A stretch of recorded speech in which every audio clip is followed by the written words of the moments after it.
नमस्कार, welcome to just for hearts and initiative for healthy life. मी dietitian Neha Katekar तुमचं आमच्या यूट्यूब चॅनलला स्वागत करते. आणि अजूनही तुम्ही आमचं चॅनल सबस्क्राईब केला नसेल तर नक्की सबस्क्राईब करा आणि बेल आयकॉन दाबायला विसरू नका. तर आपण विटॅमिन डी बद्दल बोलणार आहोत. तसं मी आधी एक विटॅमिन B12चा व्हिडिओ केला होता आणि तुम्ही बघितला नसेल तर नक्की जाऊन बघा. तर त्यात पण मी काही मुद्दे डिस्कस केले होते की सध्या खूप लोक प्रिव्हेंटिव्ह चेकअप करून घेत आहे. इवन तुम्ही जर कुठे कंपनी जरी जॉईन केली तरी तुमचे सगळे रिपोर्ट्स तुम्ही हेल्दी आहे की नाही बघण्यासाठी करतायत. तर अशा अनेक लोकांशी मी कन्सल्ट करत असते. तर एक गोष्ट खूप प्रकर्षाने लक्षात आली आहे की ह्या लोकांमध्ये विटॅमिन B12 आणि विटॅमिन डीची डेफिशियन्सी खूप दिसली आणि म्हणूनच मी हे व्हिडिओज करत आहे. तर नक्की तुम्ही एंडपर्यंत हा व्हिडिओ बघा. Over 70,000 subscribers on YouTube, 50,000 on Facebook, Instagram and Twitter. Our patients, experts and partners. We are Just for Hearts community of around 500,000 people. Through campaigns, workshops, competitions, social events, we expand. Join us to share your business or expertise. For details, connect with us. Vitamin D deficiency खूप common आहे. साधारण 80% लोकांमध्ये म्हणजे 490 million Indian लोकांमध्ये vitamin D deficiency दिसून आली आहे. आणि ही खरं तर खूप आश्चर्याची गोष्ट आहे, कारण भारतासारख्या ठिकाणी जिथे 12ही महिने ऊन असतं, साधारण पावसाळ्यातला 1-2 महिना सोडला, पावसाळ्यात देखील थोडंसं ऊन असतं पण तरी आपण 1-2 महिने सोडले तर इतर महिने आपल्याकडे ऊन असतंच. आणि असं असून देखील भारतामध्ये विटॅमिन डी डेफिशियन्सी अतिशय कॉमन आहे. साधारण 80%च्या वर लोक विटॅमिन डी डेफिशियंट आहेत. विटॅमिन डीला खूप महत्त्व आहे आणि ते विटॅमिन डी आपल्या शरीरामध्ये खूप महत्त्वाचा रोल प्ले करतं. त्याला सनशाईन विटॅमिन देखील म्हणतात. तर विटॅमिन डी आपल्यासाठी का गरजेचं आहे, तर सगळ्यात प्रत्येक सेलमध्ये विटॅमिन डीचा रोल आहे. साधारण एक विटॅमिन डी एका हार्मोनसारखंच आहे की प्रत्येक सेलमध्ये त्याची आवश्यकता आहे. विटॅमिन डी कॅल्शियम ॲब्झॉर्प्शनसाठी देखील खूप महत्त्वाचं आहे. कॅल्शियम आणि फॉस्फरस रेग्युलेशनसाठी देखील विटॅमिन डी इम्पॉर्टंट आहे. आणि असे नवीन संशोधनातून असं दिसून आलं आहे की विटॅमिन डीचे अनेक रोल्स आहे. जसं वेट लॉसमध्ये रोल आहे किंवा हृदयाचे आरोग्य सुधारण्यास आहे. केस गळत असतील तर विटॅमिन डीचा खूप चांगला, हेअर फॉलिकल ग्रोथमध्ये विटॅमिन डीचा खूप चांगला रोल आहे. आणि इम्युनिटीमध्ये ऑफकोर्स म्हणजे आता तुम्ही कोरोना काळात देखील विटॅमिन डीबद्दल खूप लोक चर्चा करत होते किंवा प्रत्येक कोविड पेशंटला देखील विटॅमिन डी दिलं गेलं होतं. तर विटॅमिन डी, कारण नवीन संशोधनातून असं दिसून आलेलंच आहे की विटॅमिन डीचा आपल्या इम्युनिटीमध्ये खूप इम्पॉर्टंट रोल आहे. आता विटॅमिन डी कमी असल्यास तुमचे काय लक्षणे असतात किंवा काय सिम्पटम्स असतात ते आपण बघूया. तर बॉडी एक म्हणजे साधारण आपलं अंगदुखी असतं, जॉईंट पेन्स असतात, डिप्रेशन किंवा एन्झायटी किंवा असं कमी मूड आपला असा खराब असल्यासारखं साधारण वाटत असतं. जनरलाइज वीकनेस म्हणजे साधारण दिवसभरात कुठल्याही वेळेला तुम्हाला थकवा जो आहे तो कॉन्स्टंटली जाणवत असतो, त्याला आपण जनरलाइज वीकनेस म्हणतो. एन्झायटी आणि मूड चेंजेस म्हणजे तुम्ही मिनटाला मध्येच तुम्ही खुश असतात किंवा मध्येच तुमची चिडचिड व्हायला लागते. तर असे काही कारणं असतील तर तुम्ही विटॅमिन डी तुमचं चेक केलं पाहिजे. तर आपण आता बघूया की हू इज ॲट रिस्क किंवा तुम्ही जर विटॅमिन डी तुमचं जर कमी आलं तर त्याची काय काय कारणं असू शकतात.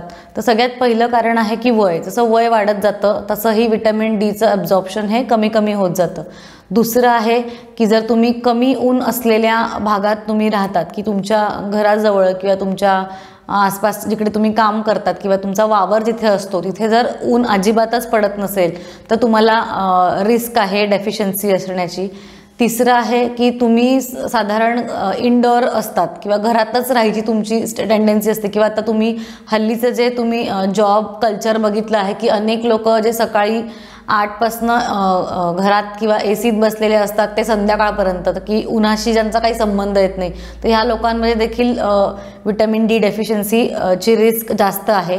किंवा जी लोक सनस्क्रीन जास्त वापरतात, तर सनस्क्रीन वापरल्याने देखील विटॅमिन डी डेफिशियन्सी दिसून येते. की ज्यांना क्रोनिक किडनी डिझीज आहे, ज्यांना किडनीचा कुठल्या प्रकारचा आजार आहे, तर अशा कंडिशनमध्ये देखील विटॅमिन डी डेफिशियन्सीची रिस्क आहे.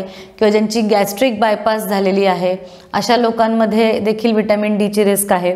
ज्यांना लिव्हरचे काही आजार आहेत, तर अशा लोकांमध्ये देखील विटॅमिन डी डेफिशियन्सी आहे.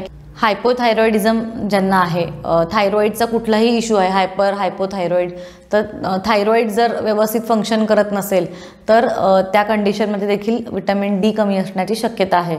तर ह्या लोकांनी विशेष काळजी घेतली पाहिजे. नेहमी विटॅमिन डी लेवल्स चेक करून घेतले पाहिजे.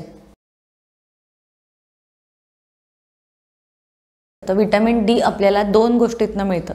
सगळ्यात फर्स्ट आहे डाएट आणि दुसरं आहे सूर्यप्रकाश. तर आपण डाएटमधनं बघूया की आपल्याला कुठल्या पदार्थांमधून विटॅमिन डी मिळतं. तर डाएटमध्ये तुम्ही बघाल तर तुम्हाला जे ॲनिमल सोर्सेस आहे, अगेन तर ॲनिमल सोर्सेसमधनं तुम्हाला विटॅमिन डी डायरेक्टली मिळतं. जसं फिश सगळ्यात रिच सोर्स आहे, जे फॅटी फिश असतात, जसं सॅल्मन, ट्यूना, मॅकरेल, हे जे फिश आहे ह्याच्यातनं तुम्हाला चांगल्या पद्धतीने विटॅमिन डी मिळतं.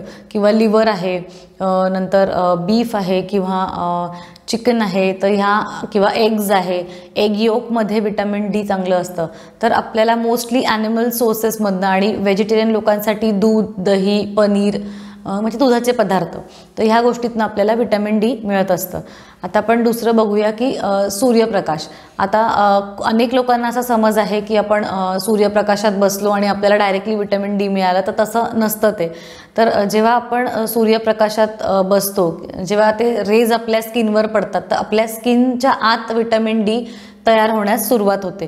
तर ते जे UV रेज असतात, त्या UV रेजमध्ये देखील प्रकार असतात, A आणि B. तर जे B टाईपचे जे रेज असतात ते जेव्हा आपल्या स्किनवर पडतात, त्याच्यानंतर आपल्या शरीरामध्ये विटॅमिन डी तयार होण्याची प्रोसेस चालू होते. म्हणजे विटॅमिन डीचं प्रिकर्सर कुठेतरी तिकडे तयार होतं आणि नंतर ते आपल्या शरीरात शोषून तिथून विटॅमिन डी तयार होण्याची प्रोसेस ही कुठेतरी चालू होते. आणि अनेक लोकांना असा समज आहे, कारण आपल्या भारतात आपण बघतोच की लहान बाळांना आपण कोवळ्या उन्हात ठेवत असतो आणि कोवळ्या उन्हातनं विटॅमिन डी मिळेल म्हणून आपण त्यांना ठेवतो. पण अडल्ट्स देखील की मोठी माणसं देखील कोवळ्या उन्हात विटॅमिन डी आहे म्हणून ते सकाळचं ऊन प्रिफर करतात. पण तसं नाही आहे. जसं मी UVB रेज सांगितलं, तर ते लहान बाळांसाठी ती गोष्ट योग्य आहे. पण अडल्ट्सला, जी मोठ्या माणसांना ज्या कॉन्सन्ट्रेशनमध्ये अल्ट्राव्हायोलेट बी रेज लागतात, त्या रेज थोड्याशा नंतरच्या उन्हात किंवा साधारण 9:30-10च्या नंतरच्या उन्हात आपल्याला मिळायला सुरुवात होते. तर त्याला एक शॅडो ट्रिक देखील आहे की तुम्हाला कसं कळेल की आता हे योग्य वेळ आहे, आपल्याला विटॅमिन डी मिळू शकतं. जेव्हा तुमची सावली तुमच्यापेक्षा मोठी असते, म्हणजे सूर्य थोडासा वर आलेला असतो, तर ती वेळ एक योग्य आहे. तर नेहमीच्या ह्याच्यामध्ये 9-9:30च्या नंतरचं जे ऊन असतं 3 वाजेपर्यंत, आणि थंडीच्या वेळेस साधारण 10-10:30 नंतरचं ऊन असतं. तर ही जी वेळ आहे ती योग्य वेळ आहे उन्हात बसण्यासाठी. जर तुम्ही रोज उन्हात बसणार असाल तर एक 15 ते 20 मिनटं इनफ आहे बसण्यासाठी. आणि जर तुम्ही कधीतरी म्हणजे आठवड्यातनं 2 ते 3 वेळाच तुम्ही बसणार असाल तर साधारण तुम्ही एक अर्धा तास तरी तुम्ही स्किन एक्सपोज करून उन्हामध्ये बसलं पाहिजे. तुमचा स्किन कलर जर गोरा असेल तर तुम्हाला विटॅमिन डी जे काय तयार होण्याची प्रोसेस आहे ती लवकर सुरू होते. पण तुमचा जर स्किन कलर डार्क असेल तर तुम्हाला थोडंसं जास्त वेळ बसणं एक्सपेक्टेड आहे, कारण थोडंसं डार्क स्किनमध्ये विटॅमिन डी ॲब्झॉर्प्शन जे आहे ते कुठेतरी स्लो प्रोसेस होते. त्याच्यामुळे डार्क स्किनवाल्यांनी ती एक काळजी घ्यायची आहे. दुसरं, जर तुम्ही उन्हात बसणार असाल तर कुठल्याही पद्धतीचं सनस्क्रीन लावून बसणं ॲडवायजेबल नाही आहे. जर तुम्ही सनस्क्रीन लावलं तर ते UVB रेज ब्लॉक होतात आणि तुम्हाला ते विटॅमिन डी मिळत नाही. तर अनेक लोक असं विचारतात की आम्ही घरात आमच्या ऊन येतं सकाळी, तर काचेतनं ते येत असेल तर ते सुद्धा त्याच्यातनं सुद्धा तुम्हाला विटॅमिन डी सिंथेसिस नीट होत नाही. तुमच्या स्किनवरती डायरेक्ट जे रेज आहे ते पडणं एक्सपेक्टेड आहे. त्याच्यामुळे डायरेक्ट उन्हात जाऊन बसायचं आहे. आणि साधारण असं म्हटलं गेलं आहे की तुमची 40% स्किन जरी एक्सपोज झाली पाहिजे, म्हणजे साधारण स्लीवलेस कपडे घालून किंवा एक हाफ पॅन्ट घालून जर तुम्ही उन्हात बसलात, म्हणजे मॅक्सिमम तुमची स्किन जेवढी एक्सपोज करता येईल तेवढी तुम्ही उन्हाला एक्सपोज करणं केलं तर तुम्हाला विटॅमिन डी चांगल्या पद्धतीने ॲब्झॉर्ब करण्यास मदत होईल. आणि तुम्हाला त्रास होत असेल, अनेक लोकांना उन्हात गेल्यावरती त्रास होतो, तर तुम्ही टोपी घालू शकतात, गॉगल घालून तुम्ही उन्हात बसू शकतात. किंवा अनेक लोकांना एका ठिकाणी बसून जास्त ऊन लागत असेल तर तुम्ही काहीतरी ॲक्टिव्हिटी करू शकतात. काही एक तर खेळ खेळू शकतात किंवा तुमच्याकडे बाग असेल तर बागकाम करू शकतात किंवा चक्रा मारू शकतात. नुसतं तुम्ही वॉक करून तिथे तुमचं विटॅमिन डी ॲब्झॉर्प्शन तिथे होऊ शकतं.